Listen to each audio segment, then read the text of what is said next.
আমরা সবাই সুখ খুঁজি, কিন্তু আসল সুখ কোথায়? টাকায়, গাড়িতে, দুনিয়ার ভোগবিলাসে, নাকি আল্লাহর কাছে ফেরার পথে? আল্লাহ সুবহানাহু ওয়া তাআলা কুরআনে বলেছেন, নিশ্চয় আল্লাহর স্মরণেই অন্তর শান্তি লাভ করে।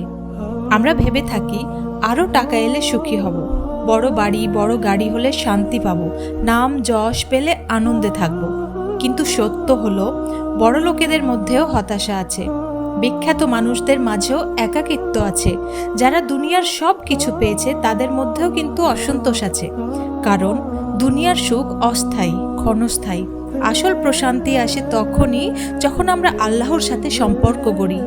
বুখারী শরীফ হতে বর্ণিত, রাসূলুল্লাহ সাল্লাল্লাহু আলাইহি ওয়াসাল্লাম বলেছেন, এই দুনিয়ায় একজন মুসাফিরের মতো থাকো কিংবা পথিকের মতো।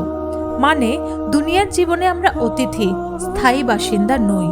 তাহলে কেন আমরা এই অস্থায়ী দুনিয়ার জন্য এত দৌড়চ্ছি, অথচ আখিরাতের প্রস্তুতিই ভুলে যাচ্ছি?